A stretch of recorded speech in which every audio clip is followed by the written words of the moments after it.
কলেজের পরীক্ষা শেষ হওয়ার পর 4 বন্ধু মিলে লং ড্রাইভে বের হয়েছে। বাইরে ঠান্ডা হাওয়া নেহার খুব ভালো লাগছিল। কারের হেডলাইট অন্ধকারের রাস্তা আলোকিত করছিল। তখন নেহা বলল, কতদিন পর ঘর থেকে বেরোতে পারলাম। এখন শুধু আরাম আর আরাম। এক্সাম শেষ, টেনশনও শেষ। আরে হ্যাঁ, কালকে এক্সাম শেষ হওয়ার পর আমি তো ভাবছিলাম কোথাও থেকে ঘুরে আসা দরকার। ও মাই গড, এই হাওয়া তো একদম স্বপ্নের মতো মনে হচ্ছে। হাওয়া তো ঠান্ডা, কিন্তু রাস্তায় যদি কোনো ভূত দেখা যায়? তখন তুই দৌড়ে আমার পেছনে লুকিয়ে যাবি। কথায় আছে না, ভূত সুন্দর মেয়েদের বেশি পছন্দ করে। চুপ কর রোহিত, মজা করিস না। এখন রাত, একটু ভয়ও লাগছে। আরে তানু, রোহিত তো ভূত দেখার জন্য বের হয়েছে। চুপ কর ভাই, আজকে আর মুড খারাপ করিস না। আরে মুড কেন খারাপ করব? সামনে দেখ, খোলা মাঠ, সুনসান রাস্তা, একদম ভূতের সিনেমার মতো লাগছে।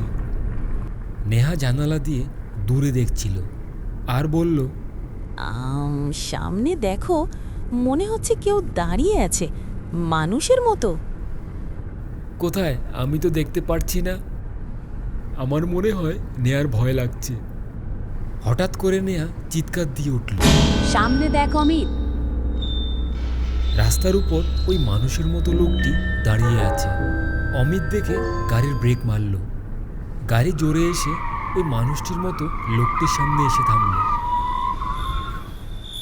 এটা তো কাকতাড়ুয়া। এটা এখানে কি করছে? এটা তো জমিতে থাকার কথা। সবাই গাড়ি থেকে বের হলো আর ওই কাকতাড়ুয়ার দিকে এগিয়ে গেল। হেডলাইটের আলো এক অদ্ভুত জিনিসের উপর পড়ল। কাকতাড়ুয়াটার গায়ে ছেঁড়া জামা কাপড়, 2 হাত উপরের দিকে, আর মুখে মনে হচ্ছে শুকনো রক্তের দাগ। ও গড, এটা তো পুরো মানুষের মতো। এটা একটা কাকতাড়ুয়া। এটাকে সবাই জমিতে লাগায়, বড় বড় পাখির থেকে জমির ফসলকে রক্ষা করার জন্য। আরে সবাই দেখো, একদম রিয়েলিস্টিক বানিয়েছে। রোহিত সামনে গিয়ে হাত দিয়ে টাচ করল। যখনই হাত দিয়ে ছুঁল, ঠিক তখনই কাকতাড়ুয়ার হাত নড়তে থাকলো। চলো সবাই এখান থেকে চলে যাই, আমার এখানে ভালো লাগছে না। রোহিত ঘুরে দাঁড়াতেই পিছন থেকে কাকতাড়ুয়ার হাত ওর কাঁধে এসে পড়ল আর ভয়ঙ্কর আওয়াজে বলল, তুই আমাকে ছুঁয়েছিস কেন? তখন নেয়া চিৎকার দিয়ে বলল, চল সবাই, এখান থেকে তাড়াতাড়ি চল। যখনই সবাই গাড়ির দিকে যেতে থাকে, তখন ওই কাকতাড়ুয়া পিছন থেকে রোহিত আর অমিতকে ধরে ফেলে আর আকাশের দিকে উঠিয়ে নিয়ে যায়। রোহিত আর অমিত জোরে চিৎকার দিতে থাকে, বাঁচাও, বাঁচাও, বাঁচাও, বাঁচাও। নেহা আর তনু একসাথে আকাশের দিকে তাকিয়ে জোরে চিৎকার দিতে থাকে, অমিত, রোহিত। নেহা আর তনু ভয়তে দৌড়তে থাকে।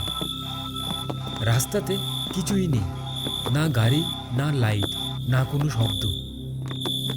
দুজনে দৌড়াতে দৌড়াতে একটা বাড়ি দেখতে পায় আর গিয়ে ওই বাড়ির দরজা ধাক্কাতে থাকে। কিছুক্ষণ পর ভেতর থেকে একটা গলার শব্দ ভেসে আসে, কে বাইরে? প্লিজ দরজাটা খুলুন, আমাদেরকে একটু সাহায্য করুন। কিছুক্ষণ পর এক বয়স্ক লোক দরজা খুলে আর বলে, কে তোমরা? এখানে কি জন্য এসেছ? আমাদের বন্ধুকে কাকতাড়ুয়া উঠিয়ে নিয়ে গেছে, আমাদেরকে সাহায্য করুন আঙ্কেল।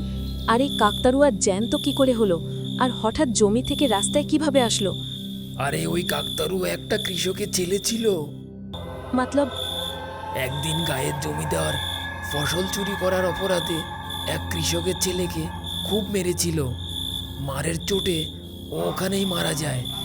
এই ঘটনার পর ওই ছেলেটার আত্মা একটা কাকতাড়ুয়ার ভেতরে ঢুকে যায় আর প্রত্যেক অমাবস্যার রাতে ওই রাস্তা দিয়ে যেই যায় তাকেই উঠিয়ে নিয়ে গিয়ে মেরে দেয় আর ওর আত্মাকে কাকতাড়ুয়ার ভিতরে বন্দি বানিয়ে রেখে দেয়। তাহলে কি আমাদের বন্ধুকে বাঁচানোর কোনো উপায় নেই? বাঁচানো তো যেতে পারে, কিন্তু তার জন্য তোমাদের একটা কাজ করতে হবে। বলুন আঙ্কেল, কি করতে হবে? তোমরা যে রাস্তা দিয়ে এলে সেই রাস্তার পাশে একটা মন্দির আছে। সূর্য ওঠার আগে ওই মন্দিরে মোমবাতি জ্বালাতে হবে।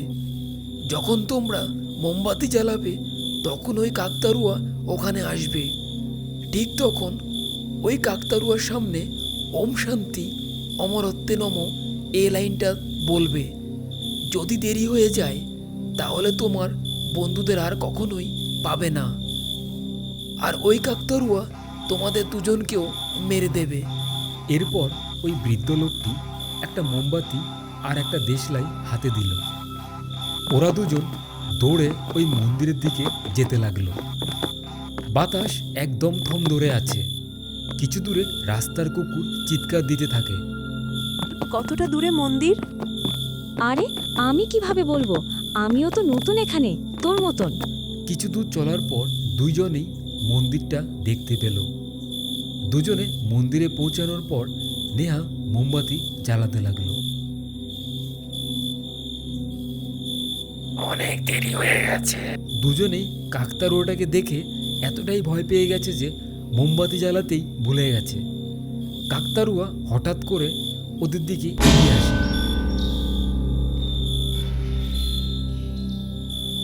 সকালে গায়ের লোক যখন জমিতে আসে তখন দেখে কি 4টে কাকতাড়ুয়া দাঁড়িয়ে আছে।